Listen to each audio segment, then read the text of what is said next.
n8n has now made it even easier to build AI agents with their new pre-built templates.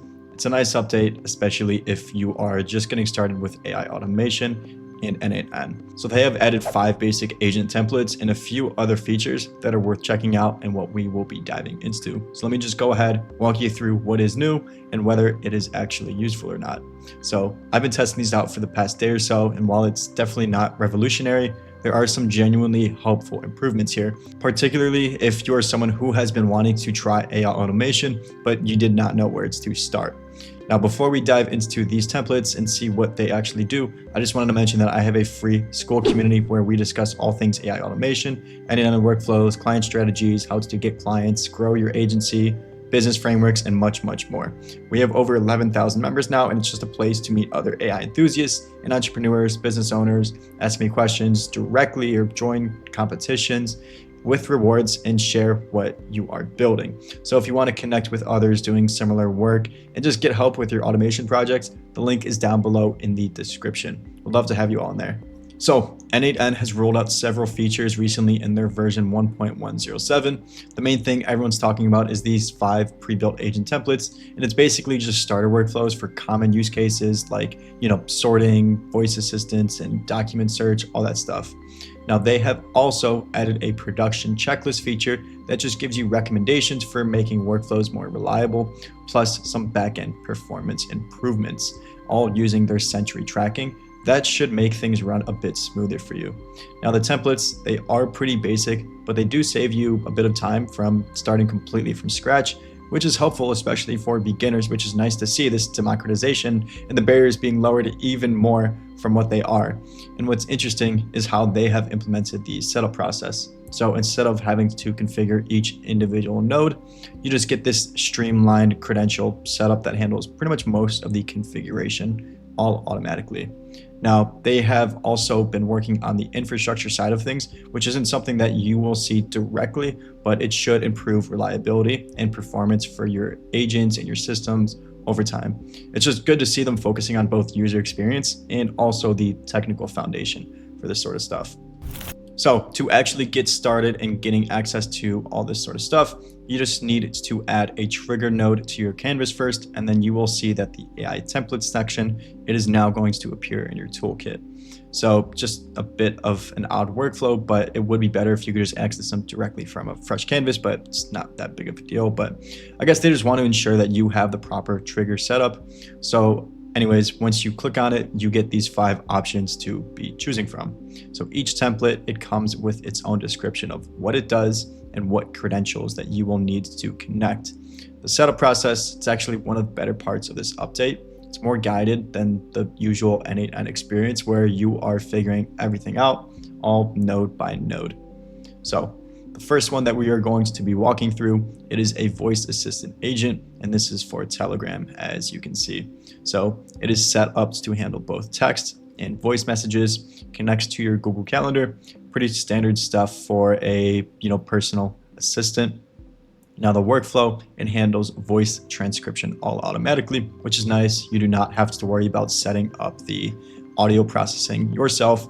The setup process is actually pretty decent. You just click on setup template and it walks you through connecting your credentials without having to actually, configure each node individually.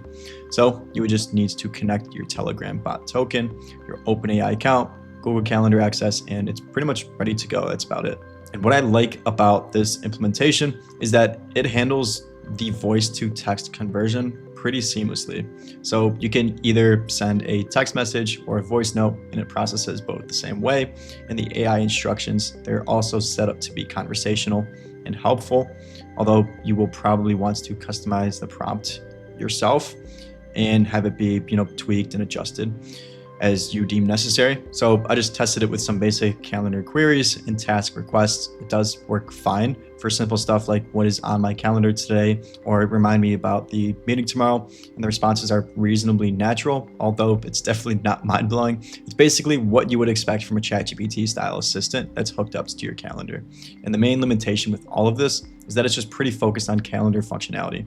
So you would need to extend it pretty significantly if you wanted to handle other types of requests or connect to different services. But, as a starting point for a personal assistant, could save you 20, 30 minutes of setup time. Although on this channel and in my school community, we provide you with a bunch of templates, which are far better than this. But in any case, for most beginners, this is pretty cool. Next up, we have the email triage demo. So this one is probably the most immediately practical one for most people. So it's just going to monitor your Gmail for any new unread emails and automatically add labels just based on the content analysis.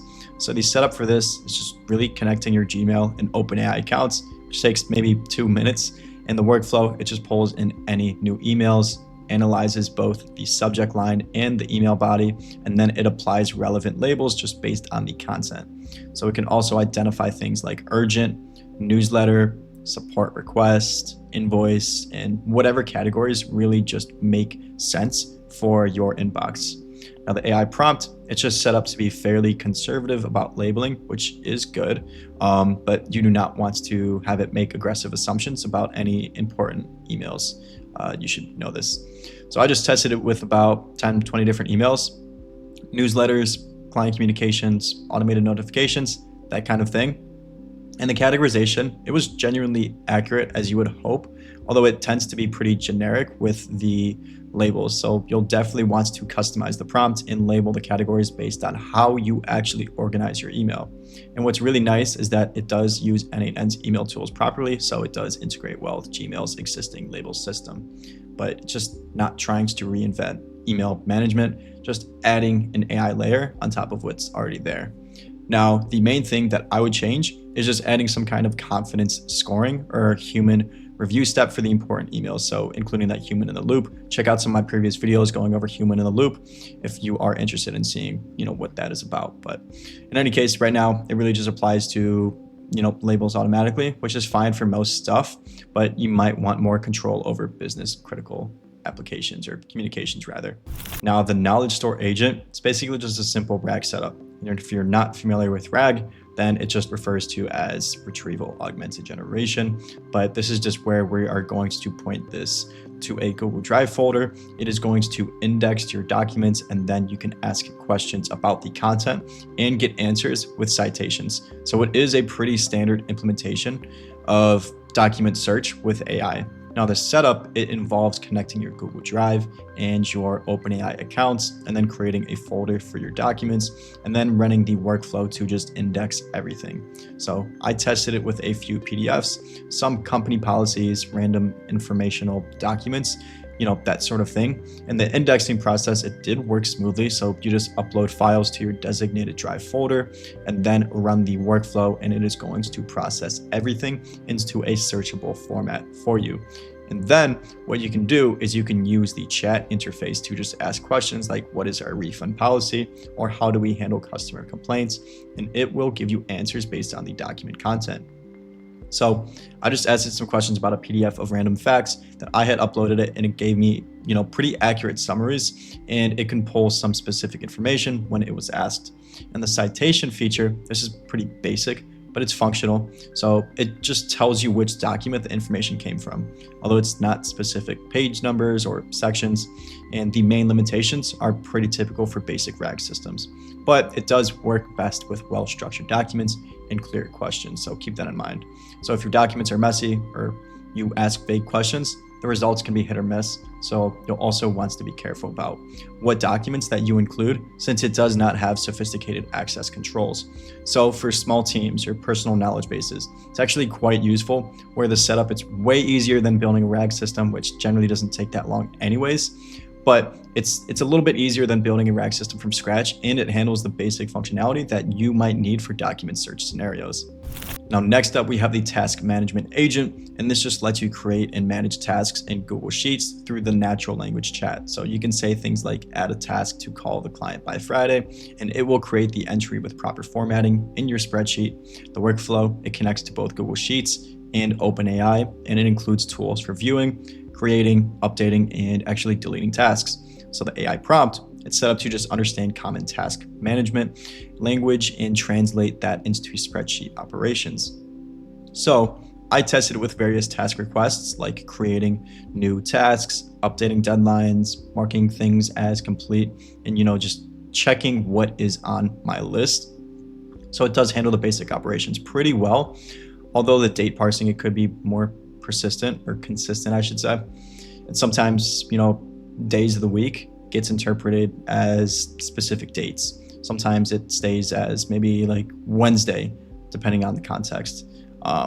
If you refer to it as Wednesday at the beginning. But anyways, like what I appreciate is that it maintains a proper task structure in the spreadsheet. So the columns for task description, deadline, status, that sort of thing. It's not just dumping text into the cells randomly. And the formatting, it does stay consistent as well, even when you're adding tasks through natural language. Overall, the conversation interface, it feels pretty natural for task management, which is good. And instead of opening a spreadsheet and manually entering the data, you can just tell it what you need to track. So for people who prefer talking through their task list rather than just normal project, the formal project management tools, this could be genuinely useful. And limitations, they're mostly just around the complex task relationship and the advanced project management features. So it is fine for basic to-do lists, but it will not replace proper project management software for complex workflows or anything beyond that. Now, there is the last one, which is the joke agent, but I don't think that is too beneficial, and I don't think it's really worth diving in. Feel free to explore it for yourself if you would like to, but I'm not going to dive into it. It's just basically going to tell you a joke. So again, feel free to explore that on your own. But before we get into the next part, which is going over the production features, one of the cooler parts of this video, I just wanted to quickly mention that if you are looking for help starting your own AI automation agency or want to speed up your learning process for building AI solutions as a business to sell these solutions, like these pre-built agents to other companies, we are taking on just 2 more people to work one-on-one with myself and my team. We will literally guide you through everything from finding and closing clients to building robust automation solutions for your clients and scaling your agency business. So we do guarantee that you will close clients within 90 days. And if you do not, we offer a full refund. And just to be clear, this is not required to be successful with AI automation. And you can absolutely learn and build a business on your own. This is just for those who have been asking for direct mentorship and wants to accelerate their progress using the exact frameworks that we have developed. So with that being said, we are very selective about who we work with because it is one-on-one, which is why we only take on 2 people at a time. So if you're interested, you can apply. The link is down below in the description. In any case, let's go over the other main update, which is just the production checklist that appears when you actually activate the workflows with certain types of nodes. So it analyzes your workflows and it is going to suggest improvements for not only reliability, but monitoring as well. So when you activate a workflow that includes the AI nodes or external integrations, you will see this checklist pop up with recommendations. So things like setting up error notifications, configuring AI evaluation metrics, and enabling time-saved tracking. So the error notification setup, this is probably the most important one. So it is just going to essentially walk you through creating error workflows that get triggered when things go wrong so that you can just get notified via email or by Slack or whatever communication channel that you actually prefer. So this is pretty critical and crucial for production workflows where you need to know when things break. And with that being said, these AI evaluations, this feature, it is pretty interesting, but it is also very basic at its, natural state. So it can track things like response quality and consistency, although you will need to define like what good looks like for your specific use case. So do keep that in mind. And it is more useful for workflows where you're processing lots of similar requests and you want to monitor the performance just over time. Now, the timed save tracking, it is a nice addition for justifying the automation projects to management, but it attempts to calculate how much manual time your workflows are saving. Although the calculations are pretty simplistic, but it is still better than nothing for showing, ROI. But overall, the production checklist, it's a pretty good step towards making n8n more enterprise friendly. And most of these considerations, they are experienced, things that experienced users already know about, but having them prompted automatically, it's very helpful. And especially for teams that are newer to workflow automation, which seems to be like the theme of this entire update, which is just, further lowering the barrier. But Beyond this, they also added Sentry tracing to just monitor the performance on their backend. So this should just help them identify the bottlenecks and actually speed things up over time. So this is one of those behind the scenes improvements things that you won't notice directly, but it should make workflows run more reliably, as I mentioned earlier in this video. And Sentry, it is a pretty standard monitoring tool that helps development teams track errors and performance issues. So by actually implementing this across 1% of production transactions, n8n, it can get better visibility into where their system is slow or having problems, and then make targeted improvements. So for users, this should translate into fewer timeouts, more consistent execution times, and better overall reliability. It's also the kind of infrastructure investment that pays off in the long run, even if it's not exciting to talk about. So overall, it is a solid update that makes n8n just more beginner friendly without changing much for advanced users. The templates, they do work as advertised, and the production checklist, it is a right step in the right direction for enterprise adoption. So if you're just getting started with AI automation, definitely check these out. The templates, they will get you from 0 to working agent just faster than building everything yourself. And if you're already building complex workflows, you might find a few useful patterns, but nothing that will revolutionize your process. Now, the backend improvements and production features, they do suggest that n8n is thinking seriously about scaling and reliability, which is good to see. And beyond that, these updates, they aren't flashy, but they're the kind of foundation work that makes the platform more dependable for serious business owner use.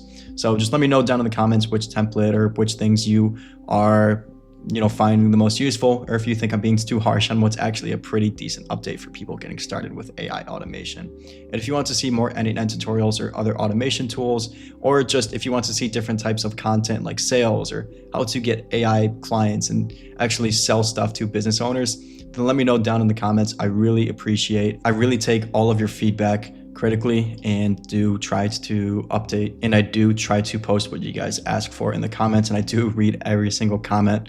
But with that being said, thank you guys for watching. Check out some of my previous videos, join my free school community if you are interested, and I will see you guys in the next one.